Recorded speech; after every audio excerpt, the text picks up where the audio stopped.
विशेष ध्यान रखा है कि बच्चे को किसी से कुछ पूछना न पड़े, सारी इंफॉर्मेशन उनके पास है।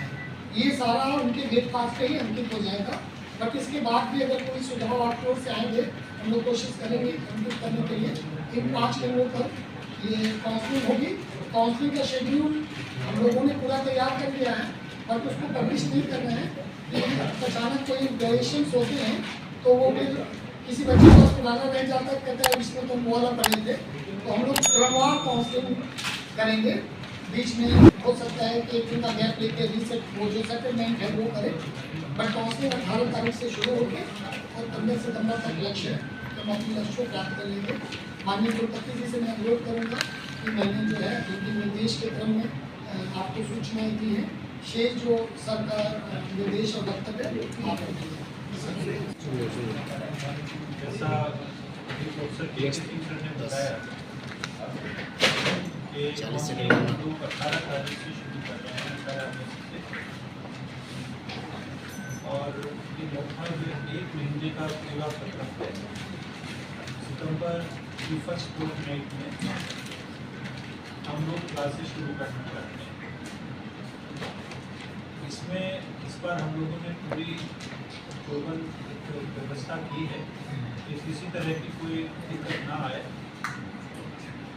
प्रोसेस शुरू करने से पहले 3 या 4 प्रतिनिधियों के साथ सर ने वो जो है पूरे प्रोसेस में काम उठा के जो एडमिशन प्रोसेस है उसका रिफाइनमेंट किया गया है। मैं खुद भी उसमें बैठा हूँ। सभी स्टाफ मेंबर्स सभी मापदंड होना करेंगे ताकि बच्चों को किसी तरह की परेशानी ना हो। इसके साथ ही साथ जो तीसरी महत्वपूर्ण बात यह है कि इस बार हमने पूरा स्टेप वाइज एक राइटअप तैयार करवाया है, और ये राइटअप हम आप लोगों को भी दे रहे हैं प्रेस रिलीज की फॉर्म में, जिसके साथ ही साथ वेबसाइट पे भी होगा। और जो बच्चे यहाँ पे रजिस्ट्रेशन करने के लिए आएंगे उन बच्चों को भी इसकी कॉपी प्रोवाइड की जाएगी। और जहाँ एडमिशन पूरा होगा 5 जगह पे हमारे सरकार में, वहाँ पे भी ये टेस्टेड होगा ताकि किसी को कोई 2023-24 का जो हमारा प्रवेश प्रक्रम है, इसको कैसे हमने चलाना है, इसके बारे में प्रेस कॉन्फ्रेंस की गई है। और इसमें 3-4 बातें बहुत महत्वपूर्ण हैं। सबसे पहली बात तो यही है कि प्रवेश प्रक्रिया 18 तारीख से 18 अगस्त से शुरू होकर और सितंबर के पहली फोर्टनाइट तक लगातार चलेगी। इस बार एक और अंतर हम लोगों ने किया है कि पूरी प्रक्रिया को एक साथ नोटिफाई ना करके हम लोग 2-2, 3-3 दिन का प्रोग्राम एक बार में नोटिफाई करेंगे, क्योंकि बनारस में वीआईपी मूवमेंट काफ़ी होता है, उसकी वजह से कई बार पोस्टपोनमेंट करना पड़ता है। इस चीज़ को अवॉइड करने के लिए ये हमने व्यवस्था की है कि 3 या 4 दिन का प्रोग्राम एक बार में नोटिफाई किया जाए।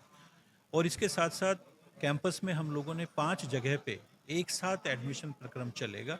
5 जगह प्रोमिनेंटली डिस्प्लेड होंगी, और जो बच्चे को एडमिट कार्ड दिया जाएगा काउंसलिंग के लिए, उस पर निर्धारित होगा कि उसको कहाँ जाना है, कैसे जाना है।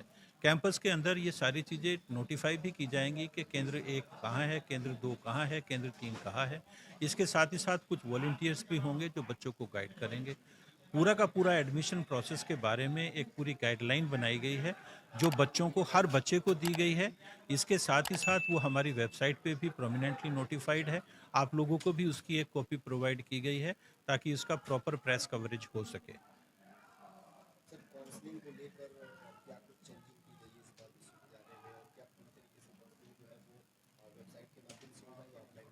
देखिए, लगभग 80% जो है प्रोसेस वो ऑटोमेटेड है। केवल वेरिफिकेशन का जो कंपोनेंट है उसके लिए उसको इन 5 केंद्रों पे जाना पड़ेगा, और जब 5 केंद्रों पे उनका सर्टिफिकेट का वेरिफिकेशन हो जाएगा उसके बाद ही बच्चा फीस जमा कर पाएगा। ये एक सबसे महत्वपूर्ण चीज़ है। यहाँ पे जो अलग दूसरी एक और इम्पोर्टेंट बात है वो ये है कि आप जो सर्टिफिकेट्स की वैलिडिटी है उसके बारे में ज़रूर बच्चों को बताया जाए कि कौन सा सर्टिफिकेट किससे इशू होना चाहिए, वो किस डेट के बीच का होना चाहिए। ये सारी चीज़ें हमने अपने प्रेस नोट में साफ साफ लिखी हैं। तो जो मान्य सर्टिफिकेट होंगे केवल वही माने जाएंगे, दूसरे सर्टिफिकेट मान्य नहीं होंगे।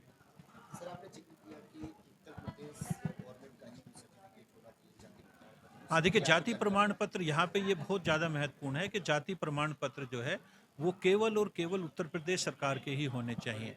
दूसरे प्रदेशों के जाति प्रमाण पत्र नहीं माने जाएंगे।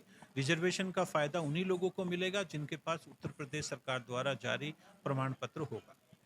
डिजिटली काउंसलिंग कराने के पीछे का उद्देश्य क्या है कि आप डिजिटली इसको देखिए, सबसे पहली बात यही होती है कि जब बच्चा फॉर्म भरता है या दूसरी चीज़ें करता है तो उसको हर बार कैंपस में आना पड़ता है। हम लोग उसी चीज़ को अवॉइड करना चाहते हैं कि बच्चों की मूवमेंट कैंपस में कम से कम हो।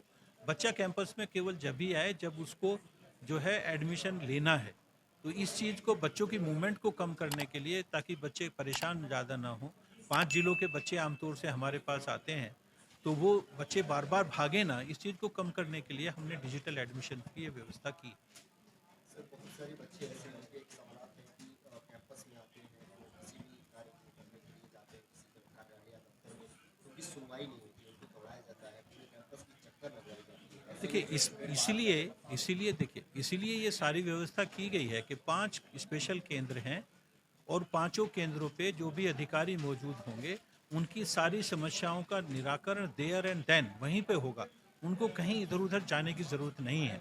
इसके साथ साथ यदि फिर भी उनको कोई प्रॉब्लम आती है तो छात्र कल्याण संकाय में एक डेस्क बनाई गई है, वो वहाँ पे जा सकते हैं और हमारे रजिस्ट्रार महोदय, हमारे चीफ प्रोक्टर महोदया और हमारे जो एडमिशन के समन्वयक हैं, ये 3 लोग हमेशा विश्वविद्यालय में घूमते रहेंगे, बच्चों की समस्याओं को सुनते रहेंगे।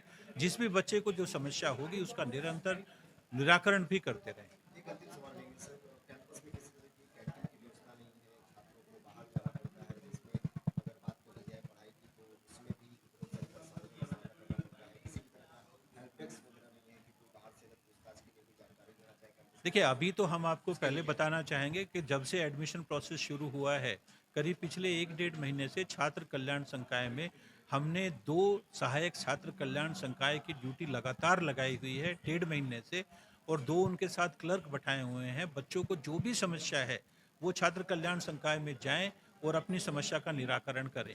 इसके साथ ही साथ जब एडमिशन प्रोसेस होगा तो यहाँ पे हम लोगों ने कैंटीन की व्यवस्था की है। जो पेरेंट्स आएंगे उनके पार्किंग की व्यवस्था है, उनकी सिक्योरिटी की भी व्यवस्था है, और इसके साथ ही साथ जो ईटेबल्स हैं वो भी कैंपस में अवेलेबल होंगे ताकि किसी को कहीं जाना ना पड़े। इसके साथ ही साथ क्योंकि गर्मी का मौसम है, ये भी संभावना है कि किसी की तबीयत खराब हो जाए, तो मेडिकल टीम भी लगातार ड्यूटी पे रहेगी। इसलिए किसी तरह की कोई समस्या बिल्कुल भी नहीं है। जिला प्रशासन को भी हम लोगों ने बता दिया है कि इस दिन इतने इतने बच्चे एक्सपेक्टेड हैं, इसलिए प्रॉपर पुलिस व्यवस्था भी की गई। मेडिकल सुविधा निःशुल्क रहने वाली है और इसकी सर्विस देखिए, हमारे पास एक हेल्थ सेंटर है, वहाँ पे हमारे पास 2 डॉक्टर्स हैं, तो हम लोगों ने शिफ्ट वाइज डॉक्टर्स की ड्यूटी लगाई है, क्योंकि एडमिशन प्रोसेस सुबह जल्दी शुरू हो जाएगा और देर तक चलने की संभावना रहती है। इसलिए मॉर्निंग शिफ्ट में 1 डॉक्टर होंगे, दूसरी शिफ्ट में दूसरे डॉक्टर होंगे, लेकिन डॉक्टर हमेशा अवेलेबल रहेगा ताकि कोई दिक्कत हो तो तुरंत